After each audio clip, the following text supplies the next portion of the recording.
wasn't too long ago that number 9 Michigan came into Lincoln as a 2.5-point favorite and barely escaped with a 3-point win. Before the season, both these teams were expected to be ranked in the top 25 this week, and Scott Frost was for sure going to pull out the specialty plays in Ann Arbor to get payback after giving the game away on a fumble last year. But things didn't quite work out that way, and now Michigan's on a run to repeat as Big Ten champions, and a frostless Nebraska's in worse shape today than they were during the days of the Big Seven and before Bob Devaney. This is where I'd normally say, but this is college football and anything can happen. But I'm not here to lie to you, and I'm not here to make you feel any better. So today, I'm giving you my preview and my prediction for this game at Michigan, and we're going to talk about what we learned from the press conferences this week. But what's up, guys? I'm Connor Hayden, and this is Corn Crazed. If you're a fan of Nebraska or the Big Ten, make sure you hit the subscribe button below so you don't miss any of the videos I put out about Nebraska's coaching search. And if you're still watching the games this season, hit the like button now and help us get to 1,000. But now, let's jump into it. Yet across midfield. Touchdown, Nebraska! Omar Manning!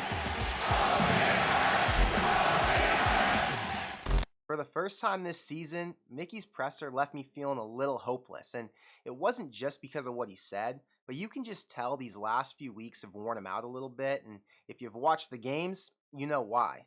Casey still can't grip the ball, so you've got Chubba and Logan battling it out this week to see who's going to get the start on Saturday.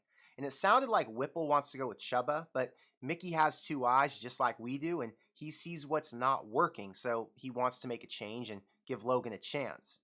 Either way, against Michigan, it's not really going to matter, but in case Casey's still not ready by Wisconsin or Iowa, I'm hoping they figure out which guy at least gives this offense a chance to score a point in the second half. We also found out Mickey suspended starting safety Miles Farmer for this game because he got a DUI this weekend, and that was obviously a terrible decision by Miles, but he's 21 and most of us have done some dumb shit in our early 20s, so hopefully he learns from this and gets back with the team so he can continue to be around other highly driven guys who can keep him on the right path. Phelan Sanford and Deshaun Singleton take his place over Noah Pola Gates, who just never found a way to get on the field and make an impact as a Big Ten DB. I'm guessing because he's on the smaller end size-wise. And Gabe Irvin Jr. should get back in the rotation, but Mickey said turf toe can come back at any time, so who knows if he'll be good to go all game or if that's a limited snap kind of deal. If you're a Michigan fan watching this and you haven't kept up with Nebraska enough to know about this curse, don't say I didn't warn you. Nebraska's been cursed so bad that they can't win more than 3 games, even when they have the talent to do so. The curse has actually been so bad that it's affecting every team who beats them too.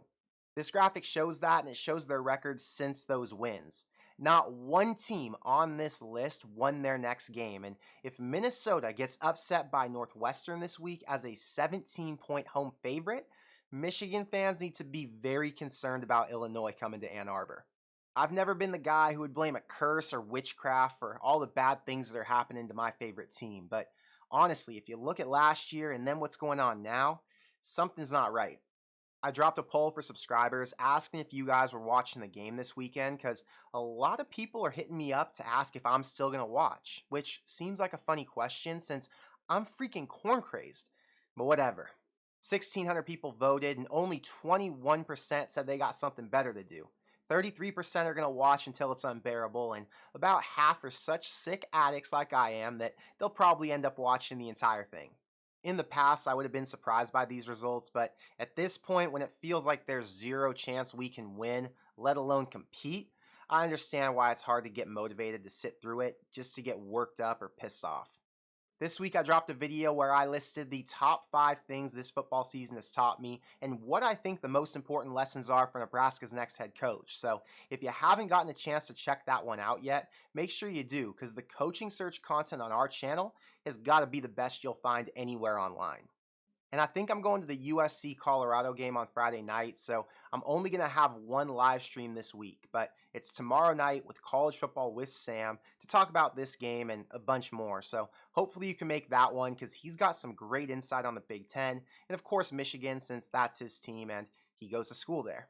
Michigan's coming into this game ranked number 3 in the latest playoff poll with really only 3 tough games left to get back in as the 2 or 3 seed to play either TCU, Tennessee, or one of the Pac 12 teams before a potential rematch with Georgia.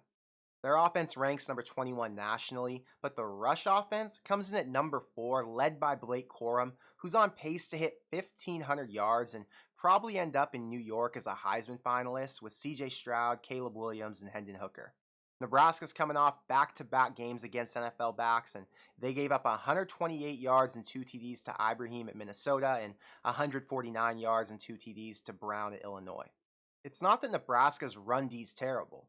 They just haven't gotten any help in the second half from the offense, and being on the field for as long as they've had to be wears the front seven down. In the first half of both Illinois and Minnesota, the D played hard. Chase Brown was held to 40 yards while Casey Thompson was in, and while the offense could sustain a drive. Ibrahim was held to 20 yards in the first half, while Chuba and the offense had life and could still move the ball downfield. The D's excited for a shot against Michigan, and if the offense can pick up a few first downs, I think we're going to see a strong effort, at least in the first half. And Corum's going to have to work hard to find any room if he wants to pick up more than 5 yards on a run. Michigan ranks 93rd in passing offense, but that's only because they don't have to throw it. They're fully capable, and J.J. McCarthy has 12 touchdowns to 2 interceptions and completes 71% of his passes. Minnesota only completed 12 passes on Nebraska's secondary, but the backup hit at least 2 deep balls, and without Miles Farmer at safety, McCarthy's going to have some chances to do the same exact thing. I guess their effort on offense looks a lot like what we saw from OU or Purdue, and the only way to stay in this game is to score points just to try and keep up. Chuba's opening drive last week was a work of art. He handed it to Anthony Grant 6 times, and he only threw 2 short passes to Trey and Vokalek before he ran it in for 7. He didn't look nervous. The line and the receivers won the line of scrimmage and blocked downfield, and if they could have kept that energy the entire game, they would have probably scored 42. Michigan's D ranks number 2 nationally behind Illinois and 5 spots ahead of Minnesota, but this offense knows they have what it takes to convert and score on long drives based on how they played these last 2 weeks. The difference now is having to play on the road in Ann Arbor against a front 7 who only gives up 2.5 yards a carry and less than 75 yards rushing per game. Nebraska's offense needs Anthony Grant to get going if they're going to have a chance, and it just doesn't feel likely given what we've seen these past few weeks and how dominant Michigan's defense has been against teams like Penn State and Michigan State, whose running backs were held to less than 40 yards each. Trey Palmer exploded a few times, but he was held to 1 catch against Illinois, and he only had 5 for 37 yards last week. He could get back to putting up great numbers quick, but going against really good defenses and missing his number 1 QB is hurting him pretty bad right now, and Michigan's going to be fully prepared for that deep ball if it comes. I have zero expectations for Chuba or Smothers as passers because it's been a mixed bag, but if they can step into the pocket and complete 15-yard throws consistently, it's going to help the run game just enough to keep drives alive and at least get into field goal range to not let things get out of hand early. The spread on this game opened at 29.5, and it already moved to 31, which is the largest spread we've seen since 2004 against Oklahoma, when Nebraska was plus 28.5 and lost by 27. I took Nebraska plus 14.5 against Minnesota, but that was at home, and I still had faith that Purdy would step up. But now that we've seen what this offense is for an entire game, even with Smothers, I've got a hard time taking Nebraska at plus 35, let alone plus 31. The only Big Ten team Michigan's beaten by more than 24 is Rutgers, who they dominated last week and finished off 52-17. They've been a second-half team all year and only led by more than 7 at half once. So I won't be surprised if Nebraska was able to keep it interesting going into the third quarter. But if I've got to trust Logan Smothers to throw to keep up, you tell me. Are you risking your money on Logan's arm, or is this a game you just stay away from? The over set to 48.5, which I kind of like, so maybe I'll place that, assuming Nebraska can score at least 3 times. And if you're looking for a site to bet on, BroThrow's our channel sponsor, and it's the #1 site I use to bet on college football, NBA, NFL, or whatever else I'm watching.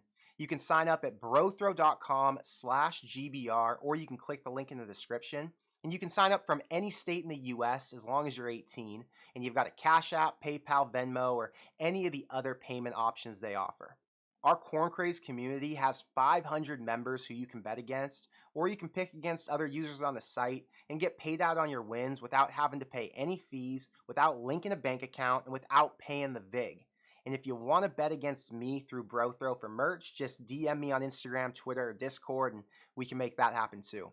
Michigan's really good right now, and their players are on a mission to get back to the playoff and make up for the embarrassing performance we saw last year.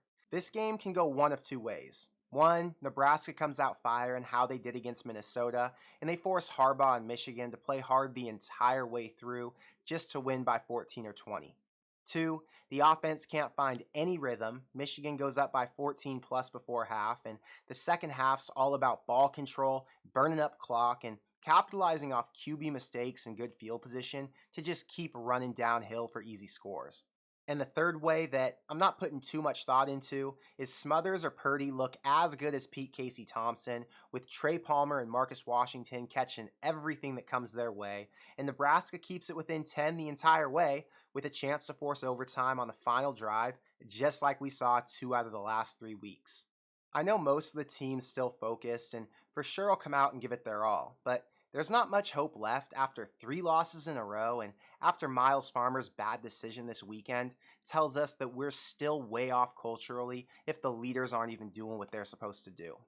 I'm hoping for a spirited effort, but my gut tells me this could get ugly, so I'm taking Michigan 38-13 to win, and hopefully this is the last loss of the season with a chance to get Casey back for both Wisconsin and Iowa. But I want to know what you think, so let me know in the comments below. Is there any hope this week that Nebraska can keep it close, or is Michigan just too good? Does Whipple roll with Chuba or Logan, or does it even matter since they can both run the ball pretty well? And can Trey Palmer get back on track, or have defenses found a way to lock him down? I still think this could be fun for at least the first half, but that's all I got for you today, so thank you for being here, and I'll see you in the next one. Go Big Red.